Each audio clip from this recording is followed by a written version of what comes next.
This is Wealth BT, a podcast of BT correspondents.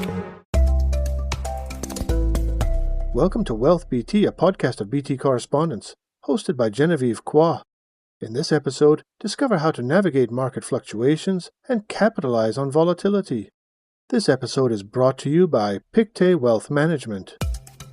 Markets so far this year have been surprising, and that's even an understatement. There's no shortage of geopolitical crisis, from President Trump's Liberation Day tariffs to the ongoing wars and skirmishes. There's the Ukraine-Russian war, conflict in the Middle East, and the latest was Cambodia versus Thailand. Yet you wouldn't know it from the way markets have risen. Since mid-April, the S&P 500 has climbed almost 28%. That's stunning, because there are also opposing narratives like the fading of U.S. exceptionalism. In this episode, we'll look into how you can avoid being pulled in different directions by market swings and even profit from volatility. Welcome to Wealth BT. I'm your host, Genevieve Cua, Wealth Editor of the Business Times. Every week, my colleagues and I break down a business story that matters. My guest today is Victor Aerni, Pictet Wealth Management Asia's Chief Executive Officer. Welcome, Victor. Thank you very much, Jen. Let's start with developments this year, Victor. There have been so many that are apparently so impactful, like tariffs. Investors are tempted to think this time is truly different. But is that so? Which developments do you reckon have long-term impacts on portfolios? Yes, in fact, Jen, market volatility and uncertainty has definitely been rife this year, to say the least. But beyond all the short-term market movements, one of Pictet's long-term convictions is that we are seeing a tectonic shift in the global economy. The key factor is, of course, recent US policies and policy uncertainty that seem to be undermining trust in the world's largest economy. The existing global architecture under which the United States has delivered economic stability, security guarantees, and superior returns in exchange for foreign capital is faltering. A faltering U.S. economy you see as a tectonic shift. What's the impact of this on investments and asset classes? Well, given the scale of foreign holdings of U.S. assets, which is around 90% of GDP, capital repatriation from the U.S. is a growing risk. At the same time, Germany's new readiness to engage in fiscal spending is a potential game changer, a moment that could spill over across Europe. In Europe, we expect that lending growth and easing monetary policy will support a broader structural revival. So the composition of the MSCI World Index could structurally shift over time. Now, the US stock market makes up 72%. That could moderate to around 60%. We believe Europe will be the main beneficiary of all this, and Asia with the structural rise of innovations across industries in the region as well. That sounds positive, but the path forward will be volatile, and fear of loss usually keeps investors on the sidelines. How can they overcome this fear? It is natural for investors to be profoundly affected by financial market ups and downs because of shifts in the economic cycles, but also by our own human behavioral patterns. Financial market sell-offs can be alarming, shaking our confidence and triggering that most basic of our emotions, fear. But trying to time the market to manage investments is very difficult to do. The old saying about investing is very true. It is not about timing the market, but about time in the market.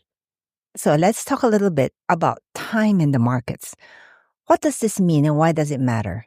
Yes, a long-term focus is part of Pictet's fabric since 1805. For over 2 centuries, we have been guiding families in the complex business of managing their wealth over generations.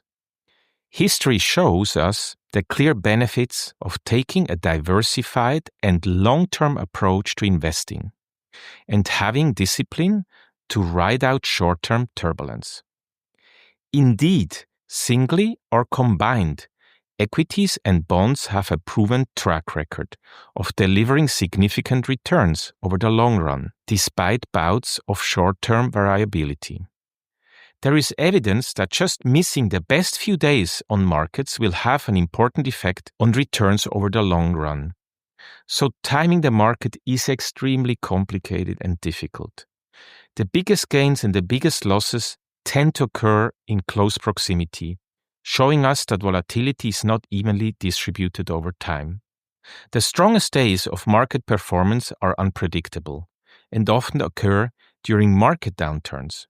For example, just recently, a few days after the famous Liberation Day on tariffs, on April 9th, was the 10th best day ever in terms of the daily return since the S&P 500 is being recorded.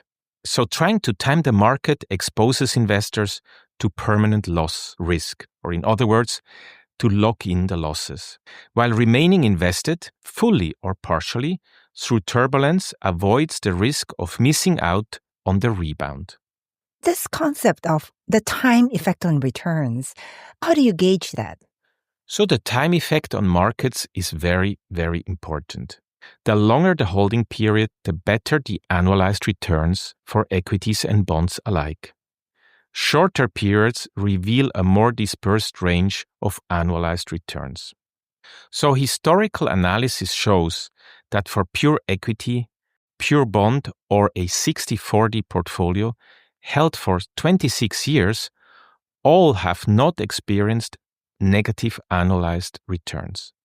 This is why we say time is your best friend, because time tends to reduce the chances to have a downturn over time. So we always say to our clients, invest for the long term, because over the long term, you will have better chances to reach your investment objectives. It's often said, don't waste a crisis. What does this mean, and how can you turn a crisis to your advantage? And now back to Wealth BT, brought to you by Pictet Wealth Management. Welcome back. We were just talking about volatility and the time effect, but there's also loss, which behavioral finance says is more painful for investors than the pleasure from gains. Victor, what's a sensible way to deal with loss? So drawdowns and run-ups are not uncommon. Just to be clear about what I mean, a drawdown is the decline in value of an investment portfolio from a relative peak value to a relative trough, while on the other hand, run-up is a period of significant price increase in an asset or market, often before a major event like an announcement or a change in market conditions. If we look at the S&P 500's historical annual returns and intra-year declines over the past 34 years since 1990, we see three key conclusions. When drawdowns happen, the intra-year drop on the S&P 500 is 13.8% on average. But history shows that in the long run, drawdowns are more than compensated by subsequent rebounds. The annualized return for the S&P 500 over the period of 1990 to 2024 was 10.6%. And only 7 of these 34 years have been actually showing a negative performance. So in the long term, volatility is not a risk, but permanent loss is. Permanent losses happen when you need to sell because you took a credit and you incurred a margin call, or when a company simply goes bankrupt. Seeing out a crisis could allow us to avoid risk of permanent loss capture, while giving us exposure to a rebound. That's a good point on permanent loss. But still, no one likes being in an economic or financial crisis. Yet smart investors often say don't waste a crisis. How do crisis moments plant seeds for long-term growth? Crises can also act as catalysts for innovation, creating value. For instance, the oil crisis of the 70s spurred energy efficiency and diversification. Or another example is the speculation-fueled dot-com bubble of the late 1990s and early 2000s. Eventually, it burst this bubble. But the period marked the beginning of the internet age in which we live today. The COVID-19 pandemic caused a global economic downturn, but accelerated digitalization, remote work, and e-commerce.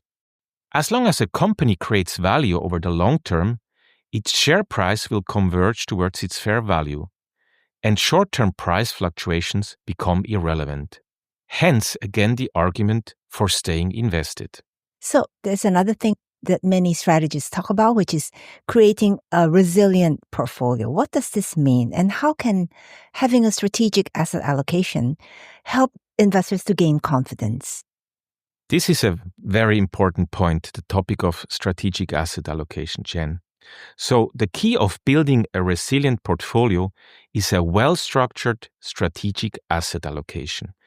Why? Because 80% of its performance will come from how you are positioned in the different asset classes.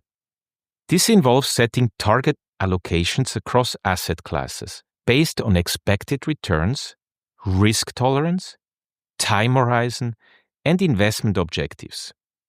And of course, there is also the need to rebalance all that periodically. By focusing on the long term, we can embed resilience into portfolios, while addressing shorter-term noise through active management and risk management. The mix between liquid and illiquid assets is an important decision in the strategic asset allocation structure. A portion of a client's portfolio should remain liquid to cushion against unplanned outcomes, or simply to size out extraordinary opportunities. Not every portfolio suits every investor, so it is crucial to ensure you are comfortable with the risk and illiquidity risk you are taking.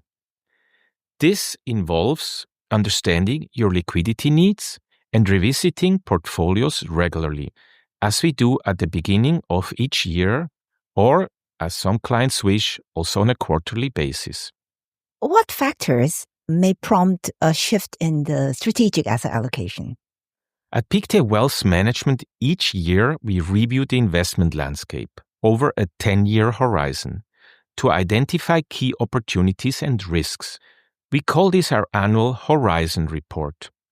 And the 2025 10-year Outlook Horizon Report will be released shortly in the coming weeks. Strategic long-term allocations typically remain stable unless there is a fundamental shift in our expectations.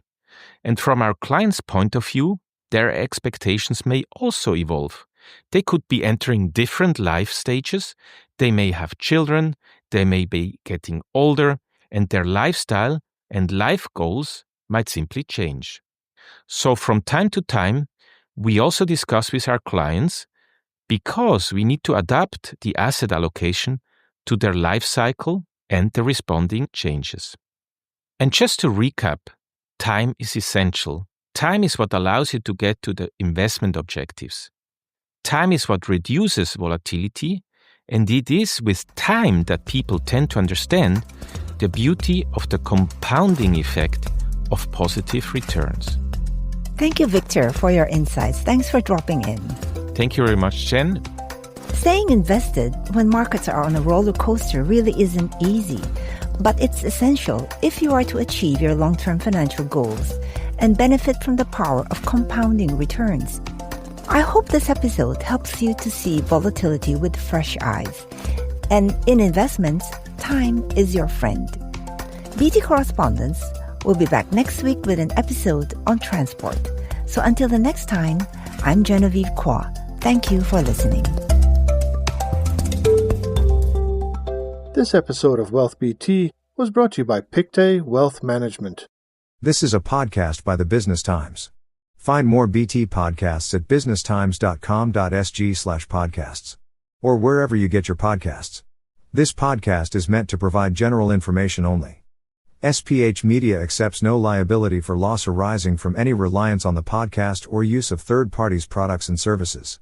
Please consult professional advisors for independent advice.